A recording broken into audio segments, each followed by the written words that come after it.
Popularidade do Lula cai a níveis preocupantes, pelo menos para quem quer ser reeleito. A briga pelo IOF continua. O governo ganhou nas redes sociais e também no cofre. Barril de petróleo em alta, empresas petroleiras brasileiras em baixa. Qual a lógica? Bora pro seu Jornal do Investidor. Fala, meu amigo dinheirudo! Ligou o alerta no Planalto. Será que é o fim da linha pro Lula? O UBS juntou pesquisas e encontrou só 26% de bom e ótimo para o Lula. Abaixo, olha só, não, do mínimo histórico de 37% necessário para a reeleição. Tá feia a coisa dessa vez. E o déjà vu aqui da história não é nada legal para o governo, porque estão lembrando o Bolsonaro em 2021, sabe? Mas com a eleição ainda está longe. O banco diz que em ano de campanha costuma inflar a aprovação em 8 ou 10 pontos, mas mesmo assim vai ficar curto o cobertor. Tudo pode acontecer ainda. Tudo pode acontecer no nosso lombo. Até lá tudo pode acontecer. A expectativa é de aumento de gastos públicos para turbinar os números, o que levanta dúvidas sobre o fiscal. Prepare as carças.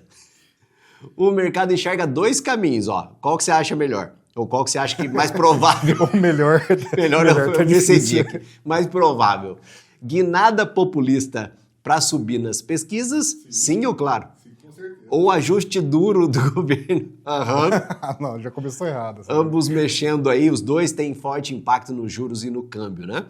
O impacto para a gente como investidor, o risco político ficou oficialmente precificado. Então prepare-se aí para a volatilidade pré-2026, que a gente já começou, inclusive. Mas olha só, não é todo mundo concorda, não. A Veja, a revista, não poderia discordar mais. Essa daí... Ela faz questão de ver o copo meio cheio a favor do presidente. Pelo menos em likes. Isso conta, Bruno? Like? É. Pelo nosso histórico aqui, não. Pelo nosso histórico de atleta. Quase 4 milhões e meio de posts sobre o stick puxa do IOF explodiram nas redes. Mas, surpresa! O alvo preferido não foi o Planalto. A pesquisa da Quest mostrou que 61% das farpas voaram no lombo do Congresso, que também não tem nada de santo, né? Também não. Enquanto só 15% lembraram de criticar o governo e o resto ficou em cima do muro. Quem diria, hein? O truque, a hashtag Inimigos do Povo, que soou como música de protesto e rendeu mais de 300 mil menções. Entre 30 de junho e 3 de julho, o presidente da Câmara virou meme preferencial. Só para contar, 119 deputados gastaram o dedo em 741 posts tentando explicar o rolo e tomaram um baile de engajamento. Resultado, o governo ganhou moral digital no momento em que precisava muito desesperadamente de aplausos, mas arrisca ficar ainda mais de lado, deixar de lado o tal do Amigos do Poder, né, em 2026. Afinal de contas, você fica batendo no legislativo, pode render curtida hoje, mas vai cobrar juros lá na hora de aprovar uma conta pública amanhã ou um aumentinho de imposto, né? Acontece muito. Apostar na artilharia online é até divertido, até você precisar daquele voto camarada do Centrão. No finzinho da cúpula dos BRICS aqui no Rio de Janeiro, em 7 de julho, o Lula mandou a braba, mandou pro Laranjão lá, você viu, Bruno? Não, falou, dê palpite na sua vida e não na nossa. Essa eu vi. O mind your own business. É que ele falou do Bolsonaro, né? É exatamente isso, que o Laranjão resolveu defender o ex-mandatário brasileiro Jair Bolsonaro nas redes. Eu acho que assim, o Trump devia estar lá numa reunião, daí fala assim, tá tendo reunião do BRICS, o que a gente pode fazer para atacar o Lula? É isso. Daí falaram, tem o Bolsonaro, então vamos falar dele. É isso aí. É isso aí, não é? Mais ou menos por aí. Entendi. E também eles não têm muito a perder, não. O problema é o contrário. Lá na sala da justiça, né? Eles estão na sala da justiça. A plateia de jornalistas riu quando o Lula falou isso, mas a cutucada foi séria, viu? Recado direto, sem vaselina. Horas antes, né, o Planalto já tinha publicado nota oficial lembrando que a democracia é assunto nosso e que ninguém, nem influenciador gringo bilionário, eu acho que estão se referindo não ao Musk, mas sim ao Trump, ninguém está acima da lei. Enquanto isso, lá no hemisfério norte, o tal bilionário, né, reclamava de caças bruxas no Brasil contra o Bolsonaro e dizia que o Bolsonaro lidera as pesquisas, cenário que ele já jurou conhecer vezes 10. Só falta o Bolsonaro poder candidatar, né? Que nem isso ele pode. Poder né? ser eleito, não pode. Então, se o tom esquentar, pode respingar em acordos comerciais e nas eleições de 2026. Por hora, a gente fica na dúvida do tamanho da besteira que é ficar cutucando a onça com a vara curta. No caso, a vara curta é a nossa. Eu falo. Lá ele. Fica quieto que tudo dá certo. Não, olha lá. Mexe com quem tá quieto. O governo quis aumentar o IOF e levou voadora, né? Mais da metade dos brasileiros, 52%, consideraram a jogada uma cagada. Mas o mais impressionante é outra coisa, Bruno. A pesquisa Atlas Bloomberg, divulgada hoje cedo, mostrou algo inacreditável. 44% curtiram a ideia e fazem questão de pagar mais imposto ao nosso querido glutão Estado brasileiro. Eu queria entender isso. Eu queria entender o cara síndrome... que fica feliz de pagar mais imposto. Não é síndrome de Estocolmo, aquela que você se apaixona pelo sequestrador? Pode ser. Não, se apaixona pelo serviço mal prestado. É isso aí. Isso, eu faço questão de ter mais dinheiro desperdiçado em corrupção e incompetência, né? Enfim. O Congresso sacou o chuteraço aí e derrubou o decreto, mas o Planalto não largou o osso. Bateu na porta lá da mamãe STF, Bateu que na mãe? não tomou partido e ficou pedindo, vocês que se virem aí, façam uma conciliação. Enquanto isso, o ministro Haddad faz malabarismo fiscal, dizendo que privilégio bom é privilégio morto. Se o STF carimbar a alta, os empréstimos, cartão de crédito e até o seguro viagem vão ficar mais salgados. Se ele vetar, veja que empréstimo, tudo isso aí não são super ricos, não vamos falar disso já, né? Não é imposto dos ricos, não. Tá dando o que falar esse negócio. Pois é. Agora. E se vetar, a arrecadação perde 8 bilhões em pleno aperto de contas. Moral da história. Imposto é que nem dieta, né? Ninguém gosta, mas ninguém tem coragem também de abolir.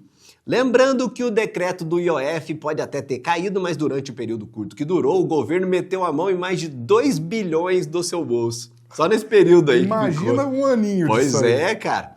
Você pode estar pensando, né, Bruno? O certo não seria o governo devolver isso aí, já que o decreto caiu? Com certeza. Aí eu pergunto pra você, né? O que você tá bebendo aí? Me dá um gole? O Haddad disse que a ideia do IOF é combater privilégios como se realmente fosse um imposto sobre os ricos, né? Mas olha o que a gente postou lá no nosso Instagram, @dinheirocomvocê. O Bruno vai colocar na tela agora. O Everaldo Maciel, ex-secretário da Receita Federal, em entrevista para o Correio Brasiliense. Na verdade, o IOF não incide sobre ricos. Como o nome está dizendo, incide sobre operações financeiras. Então, operação financeira são operações que são feitas por ricos e por pobres. E, do outro lado, quando feito, por exemplo, por uma empresa tomou um empréstimo e, ao tomar um empréstimo, teve a incidência. Quando teve incidência do IOF, esse IOF vai ser tomado como custo que vai repercutir sobre o preço do que ela vende, seja a venda de mercadorias, seja a prestação de serviço, que no final de contas vai incidir sobre uma pessoa física que pode ser pobre, que pode ser rico. Então, IOF não incide sobre pessoas, basta ver o nome do imposto. É imposto sobre operações financeiras, não imposto sobre ricos.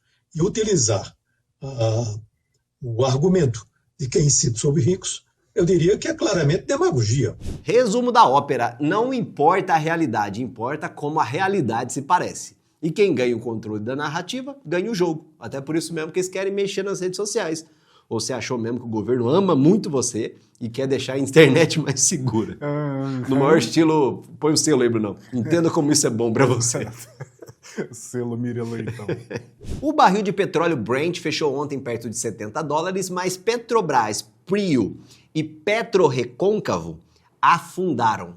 Qual a lógica, hein?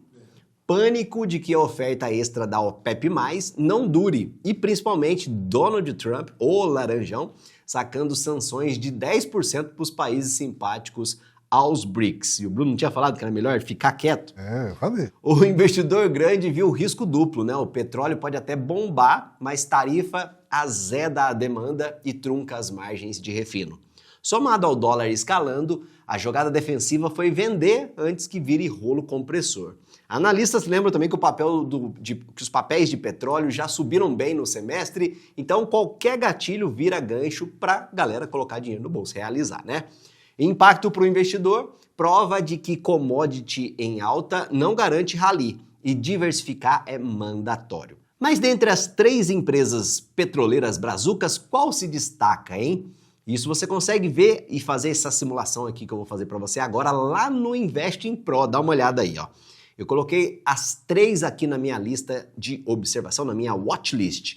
E de acordo com a ferramenta, todas as 3 estão bem baratas, com potencial de subida de até 43%, segundo os analistas, para Prio e 42% para PetroRecôncavo, pelo preço justo da ferramenta. De fato, olha só o que tem no final da tela aqui, ó. Prio seria mais desvalorizada, negociando a 3 vezes os seus lucros. E a PetroRecôncavo tem P sobre VPA a 0,9x, ou seja, está sendo negociada no mercado a menos que o seu valor patrimonial. E se eu clicar na ação, eu ainda consigo ter mais detalhamento. Olha só o tanto de informação que a gente consegue aqui. No caso, eu cliquei em REC V3. Sem contar as carteiras de IA, né, lá do Investing Pro, que vem batendo com folga o Ibov nos últimos anos. Inclusive, acabou de virar o mês, né, o que significa que uma nova lista de ações para todas as estratégias da ProPix IA já está disponível para os assinantes do Investing Pro. Olha aí, ó, tem as melhores ações brasileiras, ações baratas, defensivas, empresas sólidas. Pausa a tela agora para você ver o retorno histórico da carteira BOV20, que são as melhores ações brasileiras. E o momento não poderia ser melhor, tem oferta de meio de ano durante só esse mês de julho. Tem preços muito especiais para você lá no site deles por tempo limitado. E se você também curtiu o Investing Pro, eu tenho um cupom para você exclusivo Dinheiro com Você que te dá 15% de desconto nos planos anual e bianual. O link está no primeiro comentário para você assinar. Vai lá e comece a investir melhor hoje mesmo. Após 2 cortes de estimativa, a XP não vê luz no fim do túnel. Lucro projetado do Banco do Brasil caiu, assim como o ROI despencou. Agronegócio azedo pesa como trator. Mesmo assim, mantém o preço-alvo de R$ 32,00, que daria um upside de 45% de subida, né, até 2026. E recomendação neutra. Traduzindo, né, barato, mas com risco alto. Dividendos continuam, mas a distribuição de proventos deve cair para 35% a 36%, porque a empresa estaria preservando o capital. O impacto para a gente, o BBAS3 parece uma pichincha, mas pode virar um value trap. Sabe o que é um value trap? Não. É uma armadilha de valor se a inadimplência rural piorar. O ministro da Casa Civil soltou no programa Roda Viva que o governo já coloca champanhe no gelo. Com dólar e inflação escorregando, a grana que você paga no crediário pode finalmente respirar até o fim do ano. Segundo ele, todos os termômetros econômicos piscam verde para a Selic começar a cair. Já começou o lobby, né? Colocando minhoca na cabeça do BC. Ele garante que igualzinho o Trump vai lá também lá fora. Ele garante que o chefe não larga a mão do tal equilíbrio fiscal, mas jura que dá para misturar contas em ordem com inclusão social. Tudo isso enquanto o preço do arroz e do tomate estaria descendo a ladeira. Como é que tá aí na sua cidade, hein? Pra mim, toda essa fala aí parece já campanha política. Já começou, né? Para fechar o pacote, ele diz que a inflação de alimentos já está cedendo bem rápido, o que ajudaria ainda mais a serrar os juros. O Bruno tá assim, não tô vendo isso no mercado. Não tô vendo, não. E não é só juros. Para evitar que a conta de luz vire vilã no fim do mês, o Planalto prepara uma medida provisória nova em folha depois que o Congresso detonou partes do marco das eólicas offshore. A ideia é evitar que a tarifa suba e proteger, nas palavras dele, a galera da classe média para baixo. Olha aí a cilada. Criado em 2008 para dar crachá até pro camelô, o tal meio microempreendedor individual virou, sabe o que, Bruno? Um rombo ambulante, segundo o editorial aqui do Estadão. A gente já previa, né? Estava escrito em Tava tudo escrito quanto é nas lugar. estrelas. Nas É. estrelas. Um estudo da FGV calcula que o buraco de quase 2 trilhões no INSS até 2095. 2095, acho que para brasileiro, meu amigo, não tem ninguém nem olhando isso aí, né? Não. Culpa da contribuição michuruca do MEI, né? Caiu de 11% para 5% do mínimo, mas garante aposentadoria, pensão, auxílio-doença, tudo custando menos que um pão de queijo por dia. Qual o milagre, né, Bruno? Quem vai pagar? Milagres matemáticos que só o governo consegue fazer com o nosso din-din. E não deu outra, deu no que deu, né? Sócios saltaram de 44 mil mês em 2009 para 16 milhões em 2024. A fatia do INSS pulou de 1,6% para quase 12%. E olha a festa, só 1/3 dos mês paga em dia, Bruno. Só 1/3, e além de tudo. A turma não paga, hein? Não paga. Mesmo assim, um Congresso quer subir o teto de 81 para 130 mil por ano. E talvez além, na época eleitoral, a gente acredita nessas coisas, estão deixando a gente sonhar. Acho que o ano que vem sai. É isso aí. E talvez até mais do que isso, né? Essa promessa tá 2 mandados já. Parada, né? Tá parado. E talvez vá até além disso, né? Prometendo tabela progressiva que ainda não saiu do papel. Para piorar, 82% dos MEIs estão na metade mais rica, só 18% na mais pobre. Eles adoram dividir ricos e pobres aqui no Brasil, né? Veja você, na minha opinião, quem começa um negócio ou fatura pouco tem mais é que ficar livre da boca gulosa do governo brasileiro mesmo. Inclusive, para mim, não tinha que ter profissão nenhum tipo de atividade. Todo mundo tinha que ser MEI. Mas tudo tem um preço. Que a conta da aposentadoria, você pagar 80 mangos por mês e você ter direito ao INSS é algo que não fecha a conta, né, meu amigo? O dinheiro, inclusive eu falei de direito, o direito acaba quando o dinheiro acaba, não tem, alguém vai pagar a conta, né? E sem falar que o MEI é o cara que tá fugindo da carteira assinada, né? É, exato. A maioria, Exato. Grande maioria. No caso do INSS já não para de pé nem com as contribuições normais da Folha lá que o Bruno falou. É. Se ninguém refaz as regras, essa bomba relógio vai estourar no colo justamente de quem? De quem tá falando em direitos. E a gente já sabe quem somos. Se você ficou até o final dessa edição, obrigado de coração por isso. Escreva aqui embaixo para registrar a sua presença. Isso que o Bruno vai falar agora, que ele sabe de cor. Eu não vou aposentar. Eu não vou aposentar. Não vai ter INSS para mim. Boa, escreve aí, eu não vou aposentar, mas eu espero que você continue aqui inscrito do nosso canal, aprenda a investir para você aproveitar, aposentar pelos seus próprios meios. Valeu, tudo de bom. Tchau.